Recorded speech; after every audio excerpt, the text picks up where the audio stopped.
Welcome everyone to the launch of PowerShift. Bienvenidos, bienvenidas al lanzamiento de Cambio de Poder. ¿Por qué tenemos que desligar los combustibles fósiles de nuestros sistemas alimentarios? Muchísimas gracias por unirse aquí hoy para esta conversación tan importante. Me llamo Adria Vassell, soy editora de Corporate Knights, una revista de economía sostenible que está en Toronto. Se circula también en Washington Post y me gustaría darles un resumen de lo que vamos a hacer hoy. Vamos a empezar con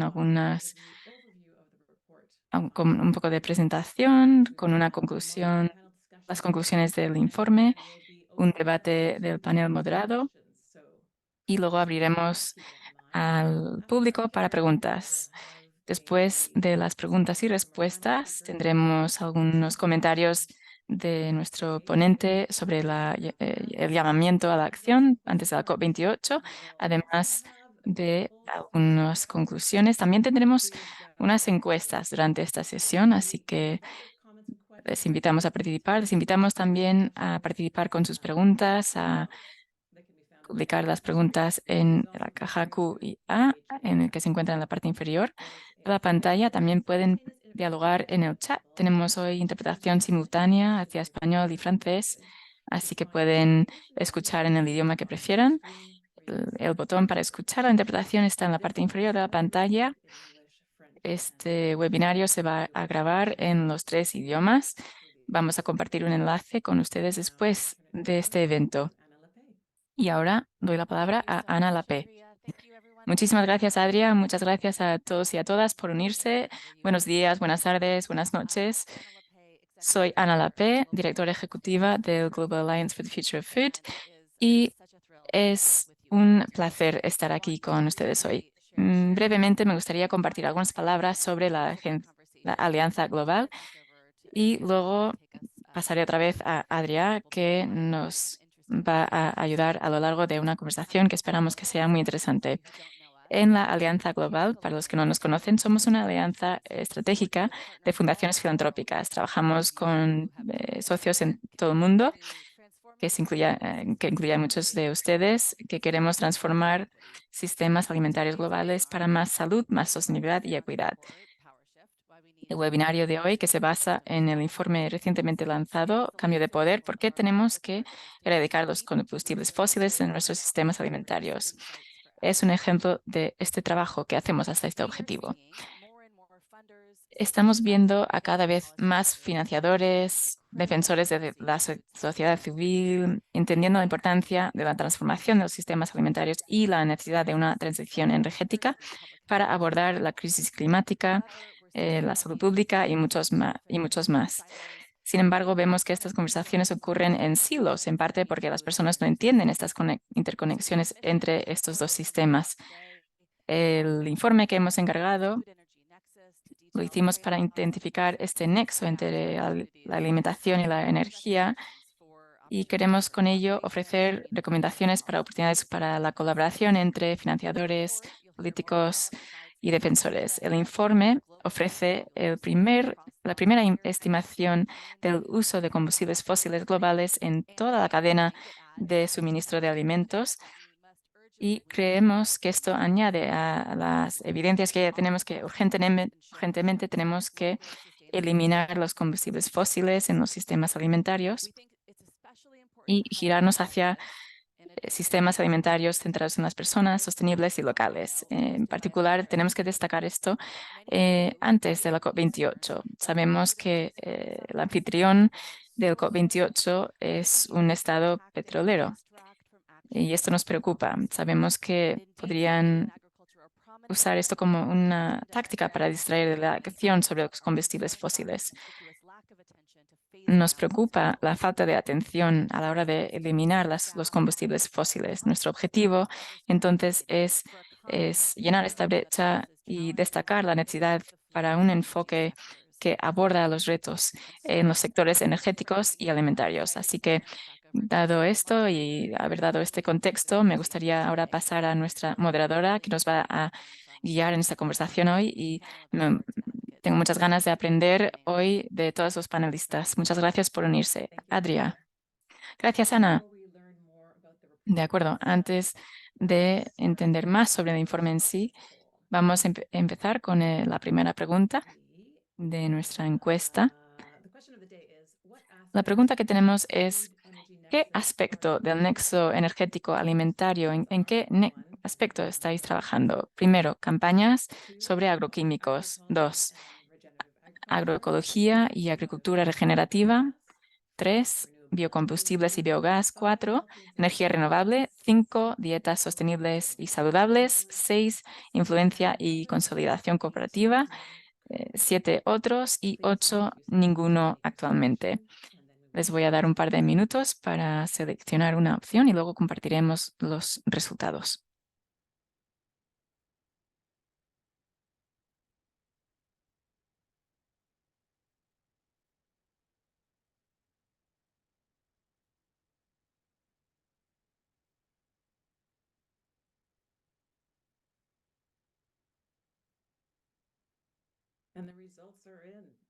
Y ya tenemos aquí los resultados. Muy interesante. La mayoría, o casi la mayoría, trabajan en agroecología y agricultura regenerativa. Fantástico, eso es un 49%. Luego tenemos a 38% en dietas sostenibles y saludables. Y muy interesante aquí la división. Tantas personas trabajando en campos tan importantes. Muchas gracias por estar aquí hoy. Ahora voy a pasar a Alex Chaval, partner con Dalberg Advisors, una consultoría de impacto social en Hong Kong y el principal autor de este informe Cambio de Poder. Alex, muchas gracias, Adrià, y muchas gracias a todos por estar aquí hoy. Os lo agradezco. Vamos a compartir algunos puntos importantes del informe en los próximos 10 minutos o así. Creo que ahora van a aparecer las diapositivas. Primero, quiero hablar de algunos de los mensajes clave del informe y luego vamos a mirarlos en más profundidad. Me podéis hacer preguntas a través del QIA en la parte inferior de la pantalla y me aseguraré de responder a las preguntas en el chat. Vamos a empezar con algunos de los mensajes clave del informe. Un punto principal que queríamos destacar y que es esta interconexión entre los sistemas de energía y de alimentación. Para los que no saben cómo de interconectados están, vamos a ir explicándolo después. Y si hay algo que tenemos que recordar de este informe es que estos dos sistemas son tan interconectados, tan fundamentalmente interconectados, que no podemos transformar los sistemas alimentarios sin abordar el uso de combustibles fósiles en la producción de los alimentos y en el consumo de los alimentos, etcétera.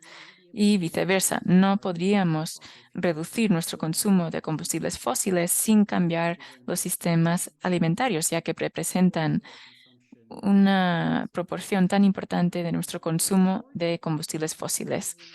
El informe, aunque esto no es una investigación directa, hemos agregado un número de fuentes que han estudiado la proporción de combustibles fósiles en el sistema alimentario a nivel global y pudimos concluir que al menos 15% de los combustibles fósiles que se utilizan a nivel mundial de forma anual em, es de los sistemas alimentarios. Esto es más del consumo de las emisiones de la Unión Europea y Rusia combinado, y este número podría ser mayor. Hay algunas brechas en los datos que no pudimos superar. Hay quizás entonces más estudios en el futuro podrían destacar un número mayor que esto. Algunos de los impulsores que hacen que los sistemas alimentarios consumen tantos combustibles fósiles y por qué este número se podría ver en crecimiento. Los sistemas alimentarios industrializados utilizan muchísima energía. Seguramente muchos de los que estamos aquí ya sabemos esto y en cada fase del sistema de producción se consumen muchos combustibles fósiles y cuantos más productos consumimos, más intensivo es el uso de la energía en los sistemas alimentarios. Otro punto importante que hay que destacar aquí es que más allá de los alimentos procesados que están incrementando y luego su intensidad también, está también el hecho de que hay algunos intereses personales que resisten este cambio en los sistemas alimentarios, en particular la industria de combustibles fósiles, que ha invertido mucho en petroquímicos y productos derivados de ellos que se utilizan mucho en sistemas alimentarios industrializados. Entonces, estos intereses personales obviamente no nos ayudan a la hora de eliminar el uso de combustibles fósiles. Y muchas de las personas que entrevistamos para este informe destacaron también que hace falta cambiar nuestras prácticas para abordar el consumo de combustibles fósiles en sistemas alimentarios. Y muchas de estas prácticas pueden incluir, por ejemplo, la agroecología, la agricultura basada en la naturaleza, a la hora de reducir el consumo de alimentos procesados para enfocarnos en cadenas de alimentos locales. Estos son los puntos destacados del informe. Voy a compartir algo más del informe que nos parecía bastante interesante y doy la bienvenida una vez más a vuestras preguntas en el QIA. En primer lugar, sobre esta interconexión entre los sistemas energéticos y alimentarios. Aquí se ve una representación simple, sencilla, de los sistemas alimentarios desde la producción de los inputs a la producción agrícola hasta el punto del consumo. Obviamente, esto es una gráfica sencilla de un sistema complejo. En amarillo tenemos aquí todo lo que utiliza energía, lo que consume energía. En cada fase del proceso dependemos del consumo de combustibles fósiles. También hay otros tipos de interacciones. La producción energética también viene de los sistemas alimentarios y esto lo tenemos en azul. Muchas interacciones que están interconectados. Mirando la siguiente diapositiva se puede ver también lo que mencioné antes, es sobre la intensividad de la energía en estos sistemas alimentarios industrializados, con un ejemplo que destacamos en el informe, que tiene que ver con un tipo de alimento procesado que es proteína alternativa. Si comparamos aquí en esta gráfica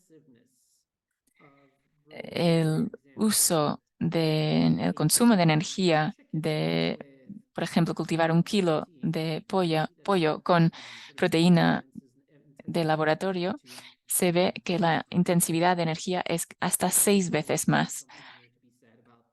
Claramente, aquí se ve que tenemos un impacto mayor en cuanto al huello de energía cuando hablamos de la proteína de laboratorio.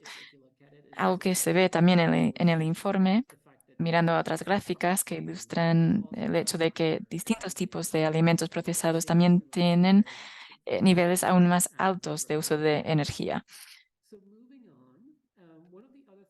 Pasando a la siguiente diapositiva, algo que queríamos destacar y que hacemos en mayor detalle en el informe tiene que ver con los tipos de interacción que se ve entre la alimentación y la energía y sus implicaciones en los sistemas energéticos y alimentarios.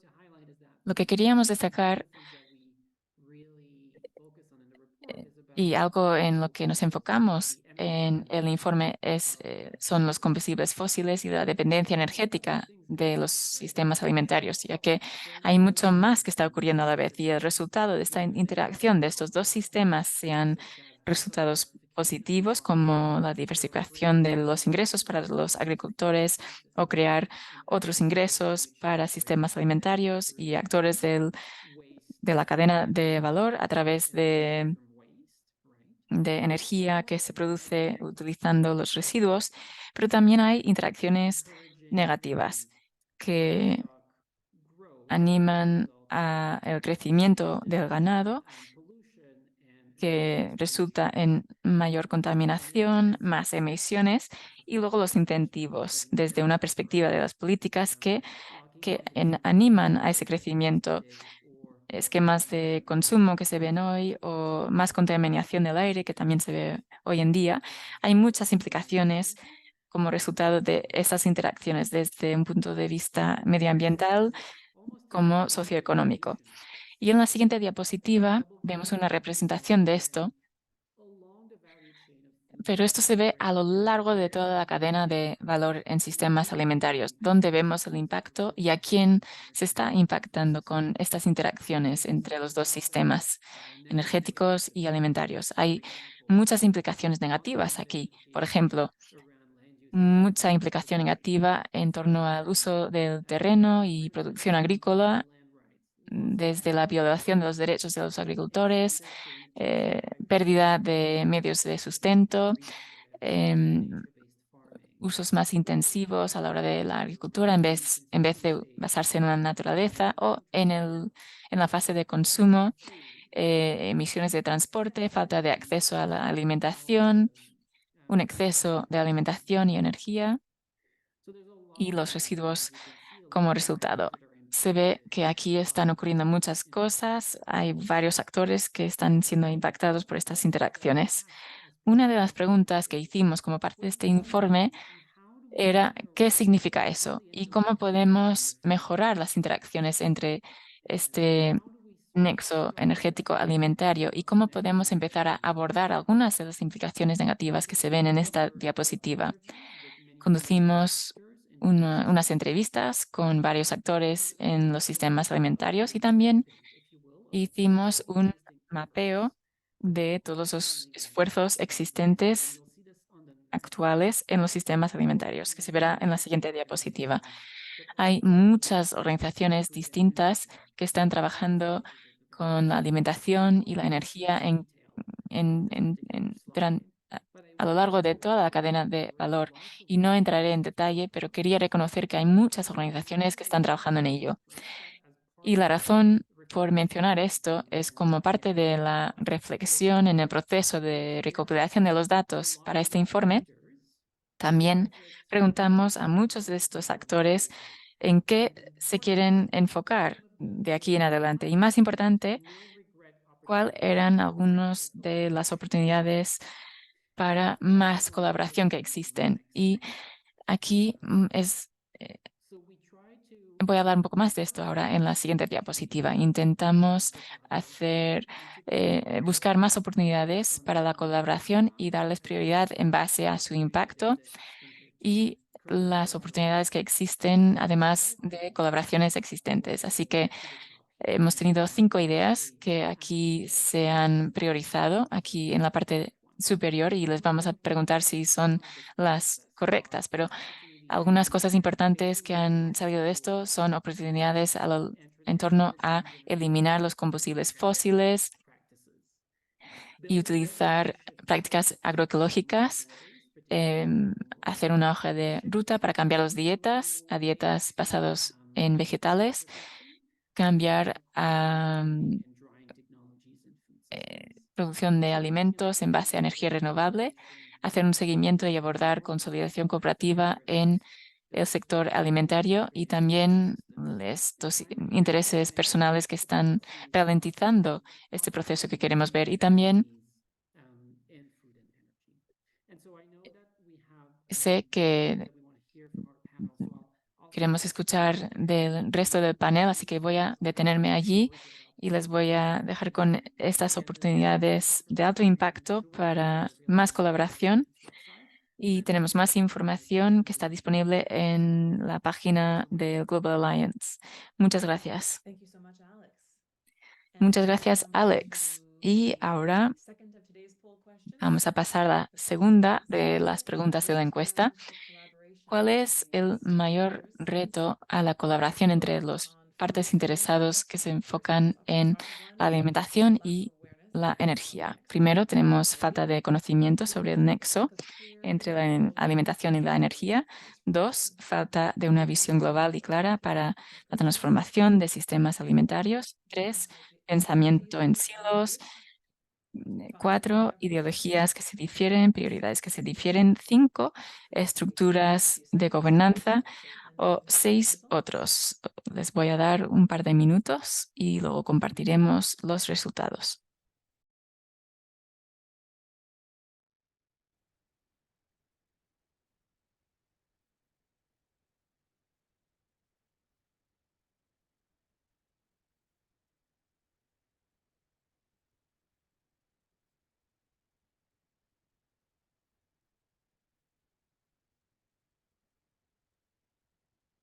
And the results are in. Ya 40%. tenemos los resultados. 40% han dicho que el pensamiento en silos, el enfoque en silos. Luego tenemos las prioridades y ideologías que se difieren. En tercer lugar, una falta de visión.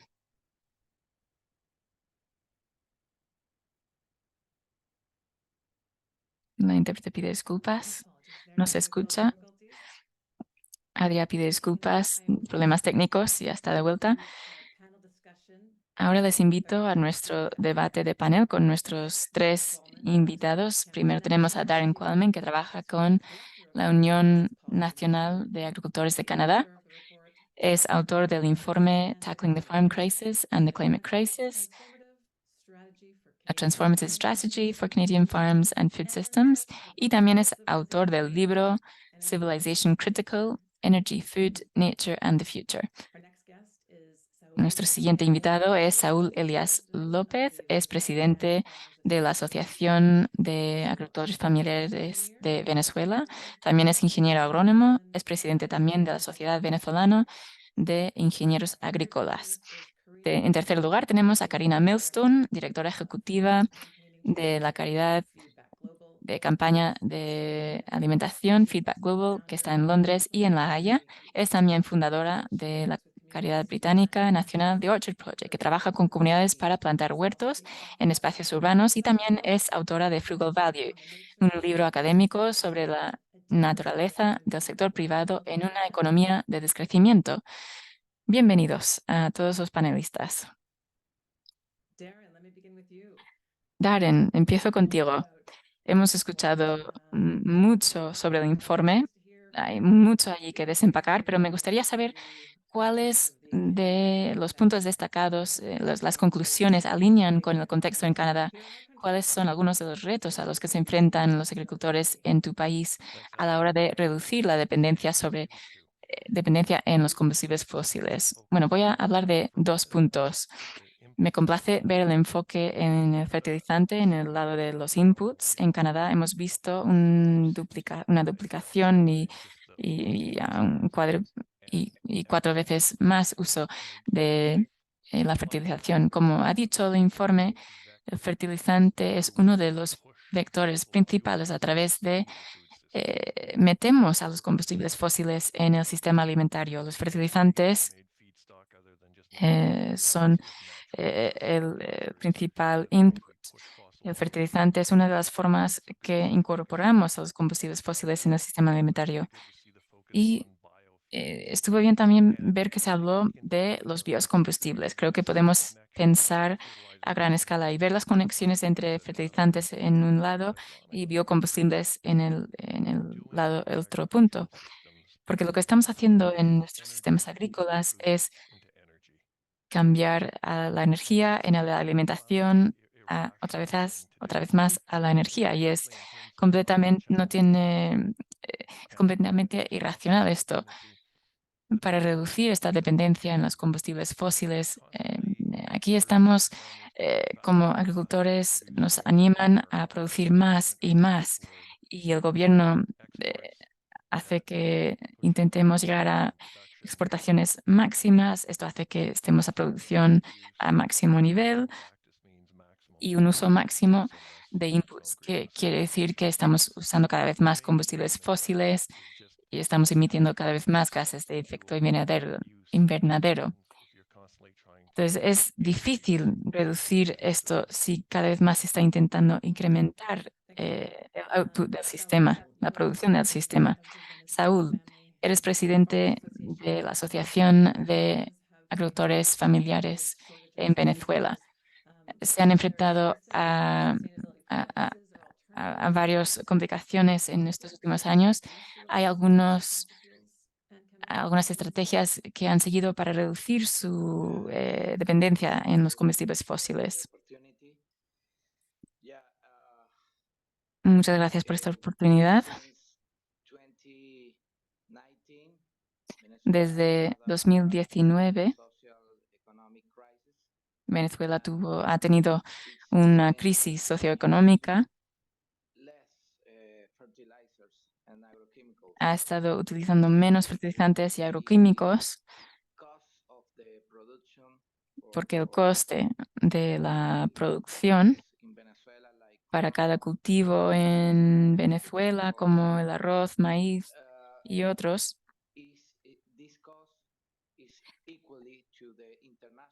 estos gastos son iguales al gasto internacional, porque en el pasado el gobierno pagaba por estos fertilizantes a un precio muy barato, igual $6.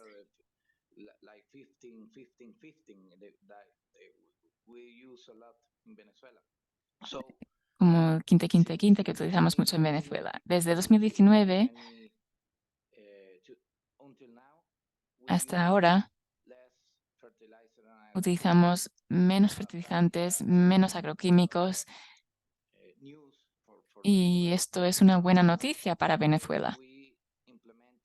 También implementamos la relación entre la agrotecnología y la agroecología, porque muchas personas dicen que esta visión es todo lo contrario, pero podemos probar en Venezuela, en nuestra asociación de agricultura familiar, podemos demostrar que ambos son importantes.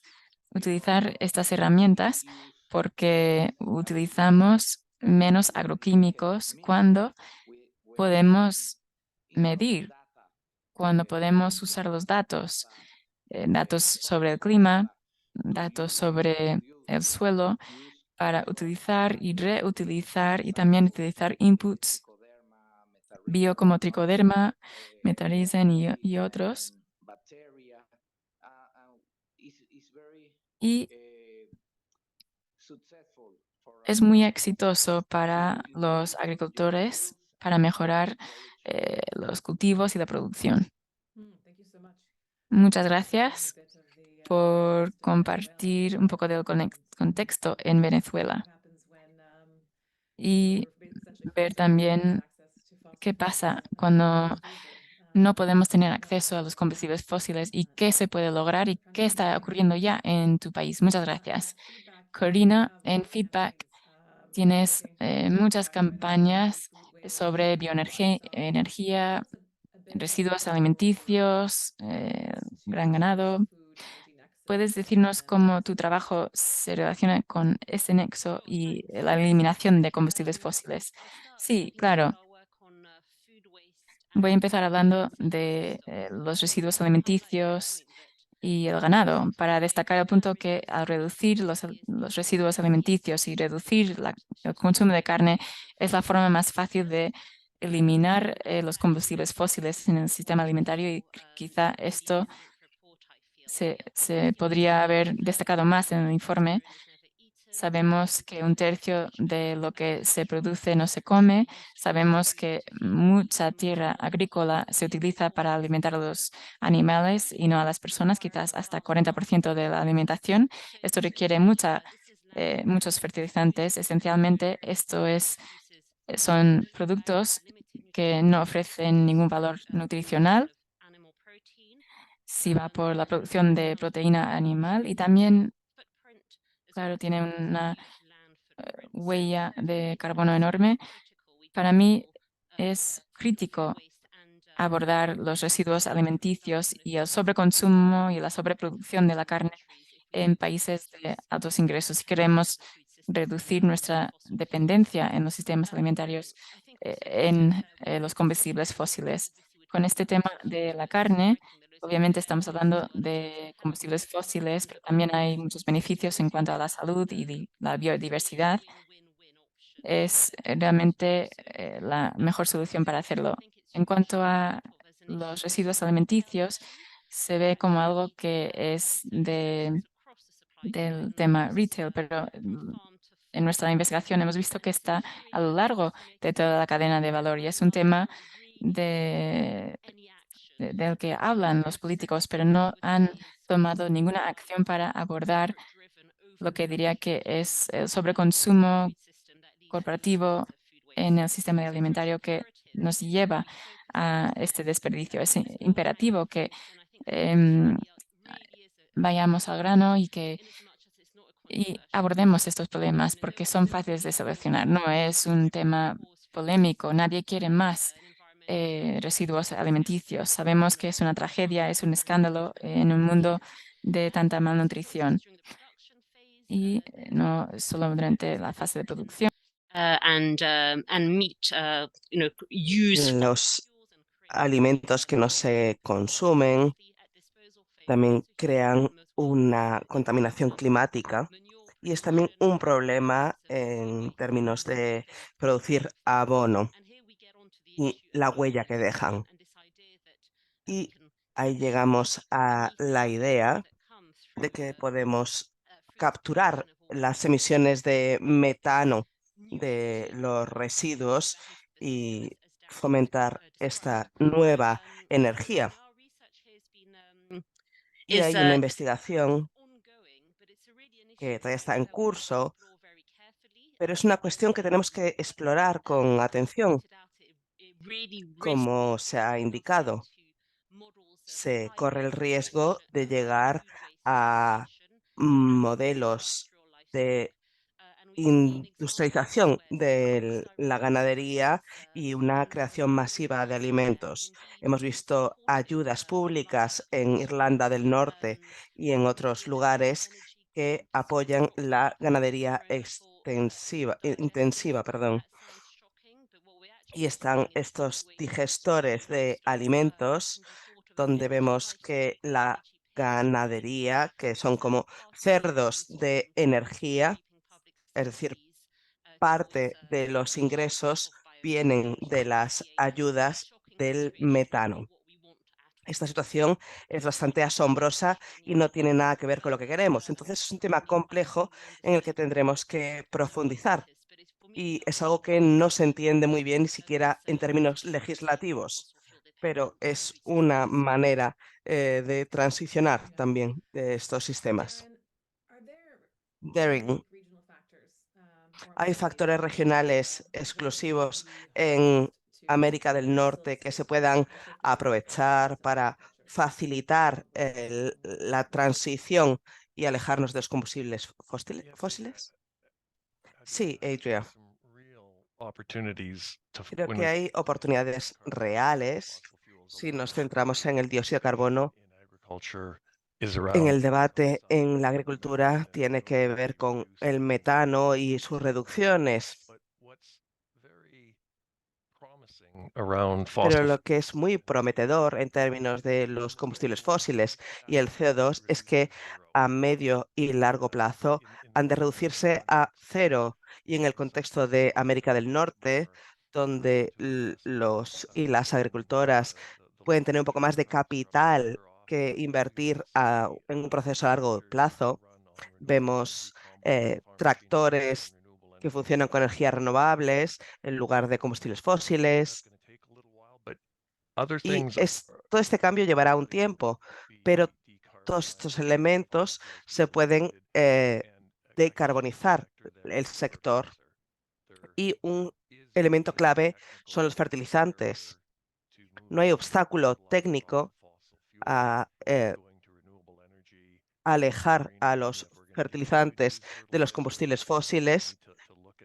Necesitamos unos fertilizantes verdes y las cantidades que utilizamos se pueden producir con energías renovables en lugar de con gas y otros combustibles fósiles.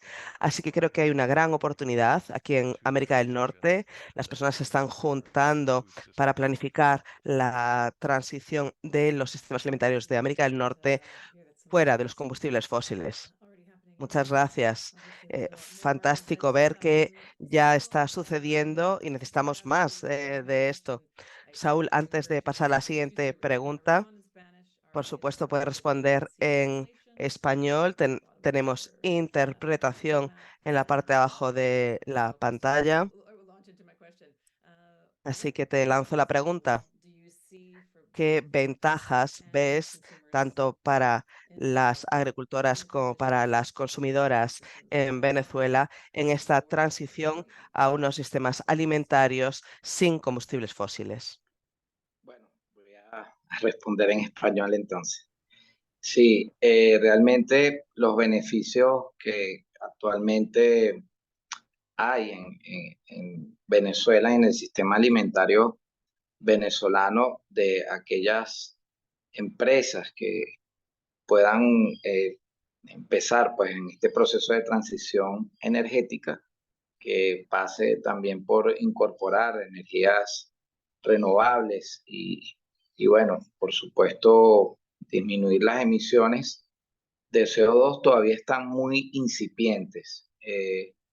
Por parte del gobierno y otras instituciones, realmente hay pocos incentivos en promover el uso de energía renovable y otras energías alternativas que permitan compensar también desde el punto de vista económico estas inversiones. Por eso es importantísimo y va a ser muy importante para nosotros la participación en la COP28, ya que vamos a poder conversar de todos estos temas que involucran también el secuestro de carbono y esta compensación que se está haciendo, porque nosotros tenemos muchísimas reservas forestales que por la crisis y toda la situación que ha venido ocurriendo en Venezuela, incluyendo la disminución de la producción de petróleo y todo el contexto,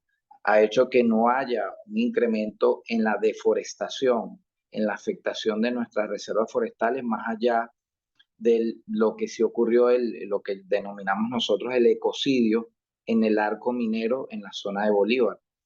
Sin embargo, en otros estados no ha ocurrido y que muy bien estas reservas forestales pueden ser compensadas a través de estas prácticas muy buenas e interesantes y además también promover, aprovechando que los costos de la energía renovable han disminuido, poderlas adaptar bajo también programas con organismos multilaterales. Eso es las expectativas que tenemos y hoy de verdad que los beneficios son muy bajos para este proceso de transición energética.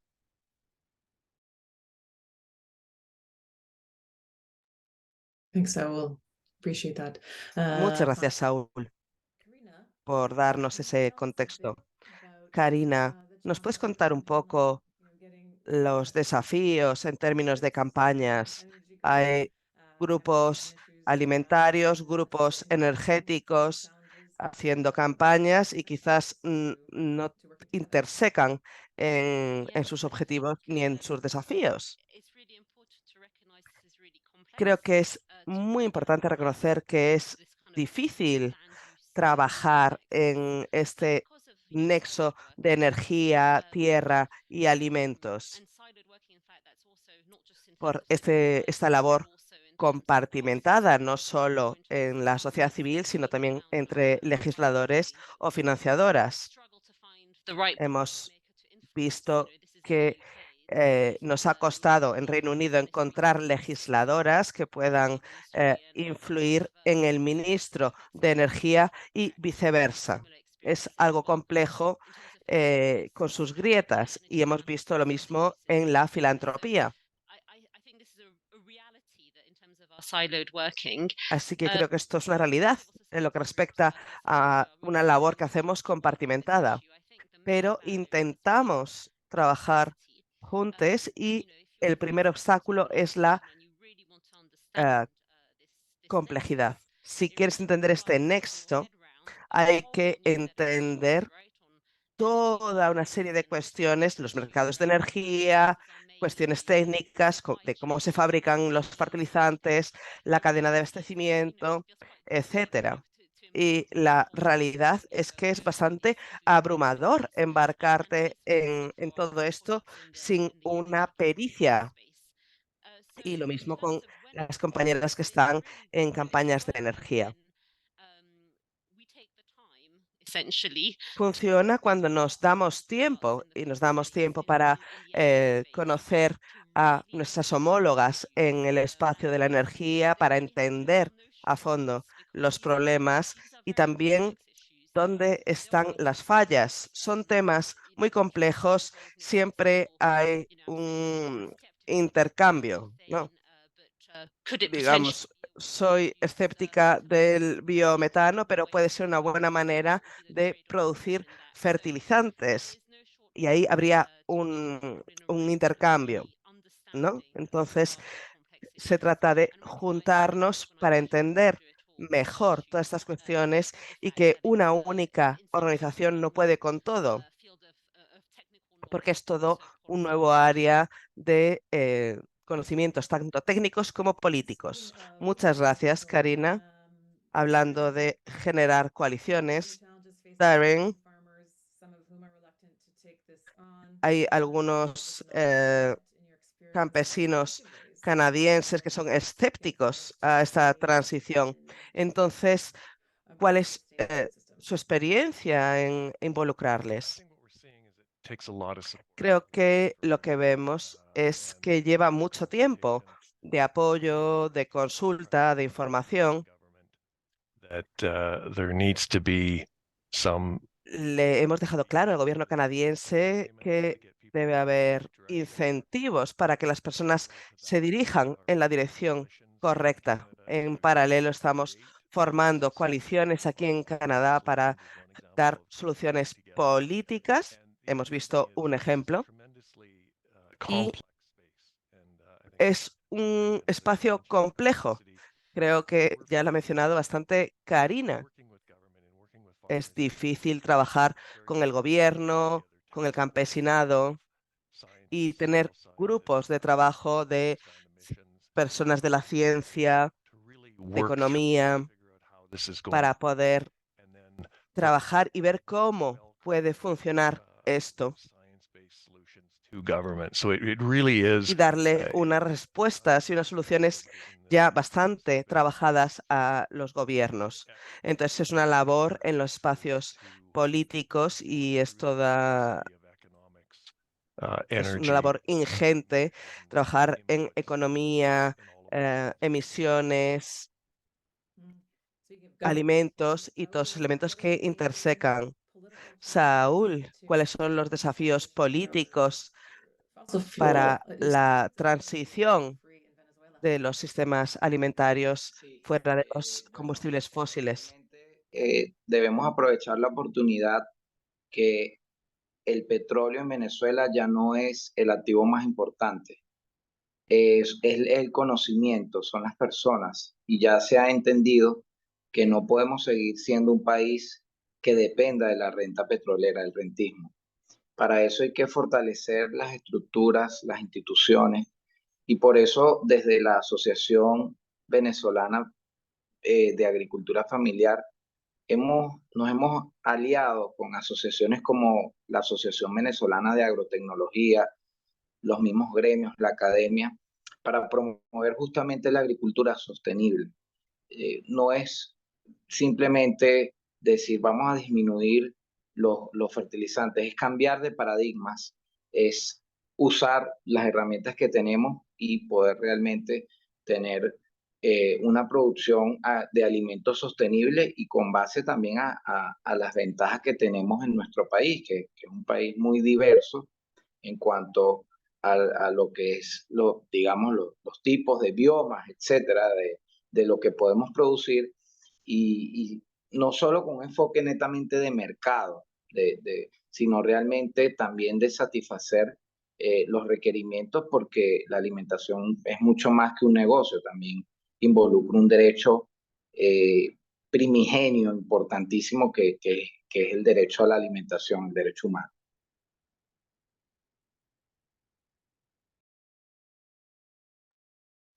Thank you, Saul. Muchas gracias, Saúl.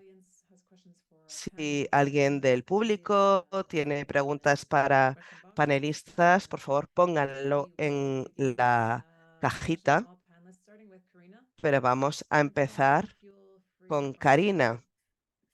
Una agricultura sin combustibles fósiles puede generar suficientes alimentos para alimentar el mundo. Es una crítica que se escucha mucho contra la agricultura orgánica y me gustaría saber cómo lo ves.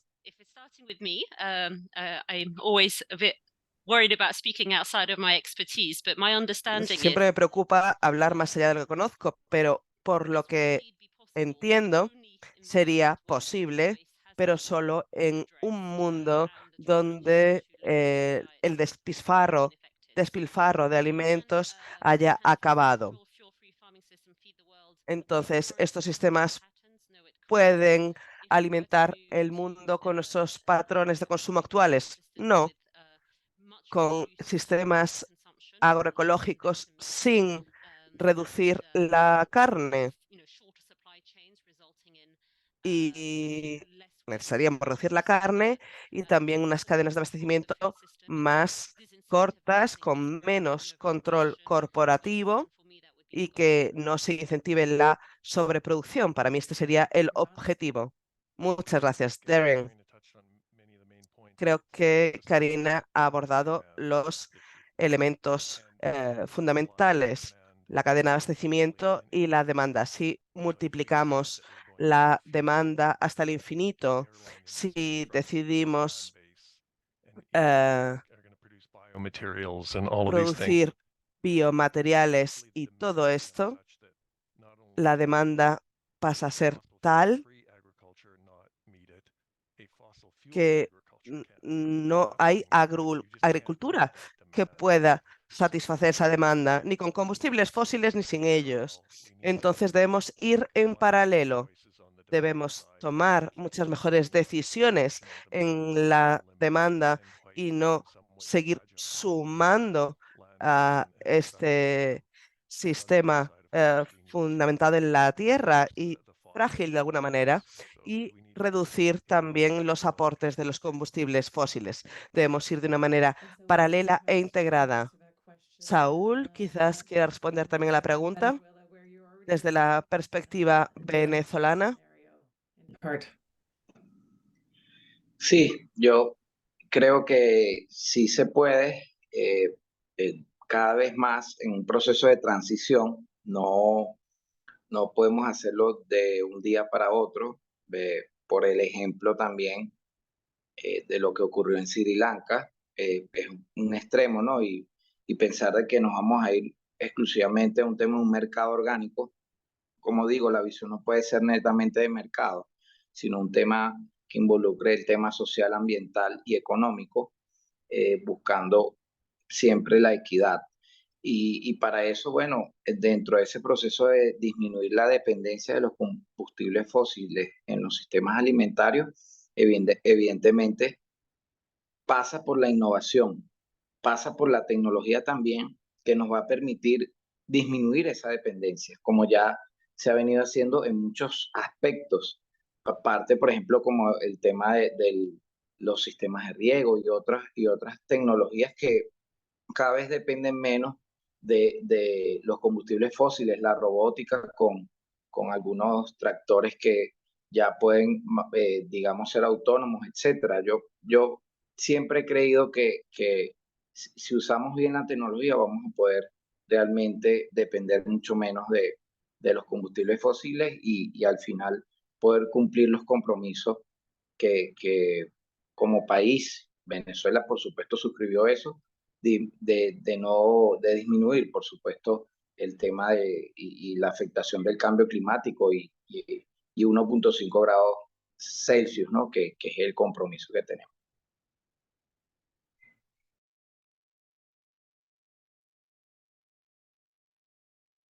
Thank you so much to all of our panelists.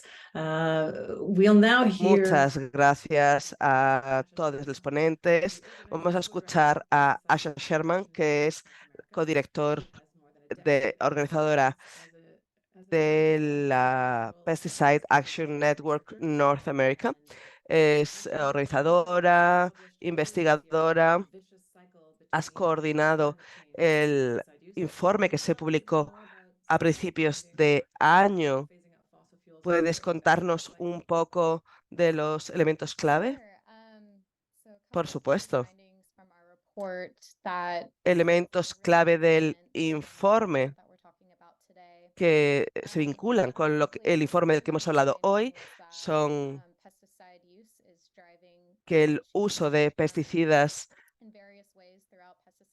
está siendo un motor del cambio climático de diversas maneras y al mismo tiempo el cambio climático se predice que aumentará el uso de pesticidas por su eficacia, buscando una resiliencia de las cosechas, por las repercusiones de desastres climáticos.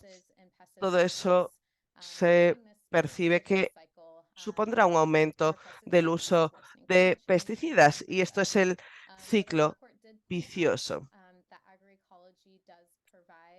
Pero la agroecología da una solución dando un círculo virtuoso con muchos beneficios, aumento de la biodiversidad, de la equidad y muchas de las cuestiones que vemos en nuevos sistemas agrícolas de día de hoy.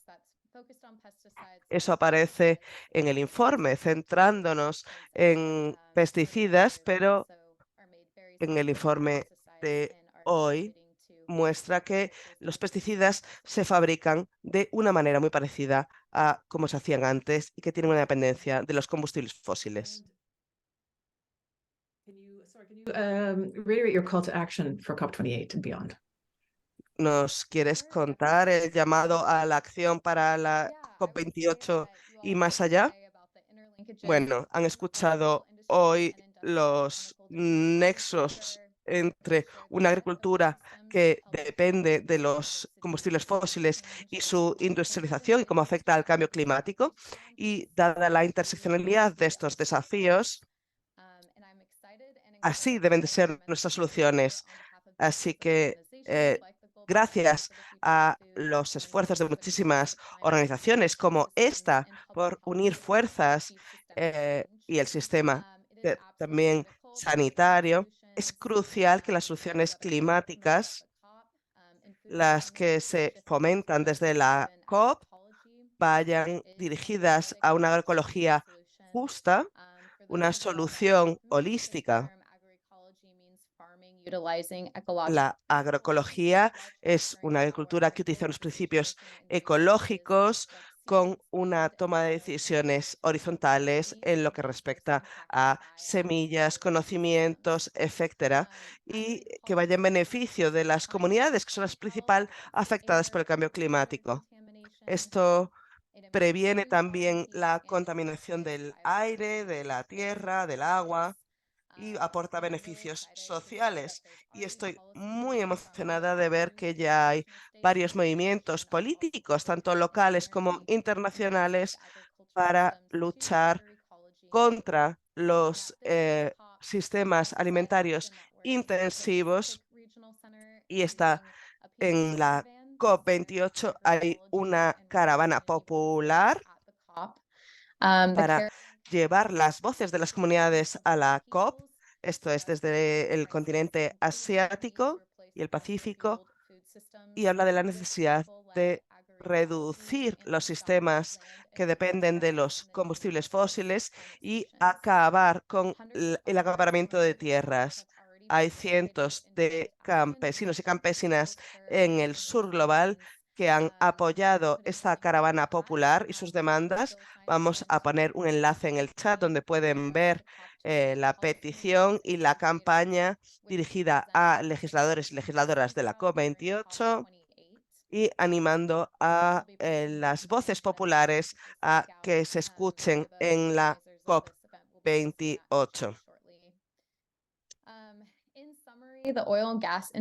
En resumen, la industria del gas y el petróleo quiere expandir los petroquímicos para que sigamos dependiendo de los combustibles fósiles.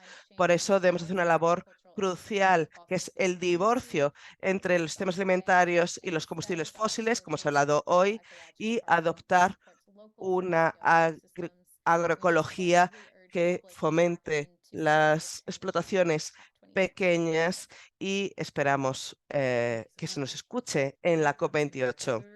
Muchas gracias. Vamos a la tercera encuesta de la sesión, que dice qué partes del informe quieren explorar más allá. La primera respuesta es dejar los agroquímicos sintéticos y acelerar la agroecología y la agricultura regenerativa, abordar los impactos negativos de los biocarburantes y el biogás. 3, energía renovable para almacenamiento en frío, secado, procesamiento de alimentos y transporte. 4, fomento global de dietas ricas en verduras y unos alimentos procesados mínimos. Después, la supervisión y el informe de la consolidación corporativa entre la industria alimenticia y las empresas de petroquímicos, plásticos y agroquímicos. Otras y ninguna. Entonces, ¿cuál de las recomendaciones del informe querría explorar en forma de colaboración?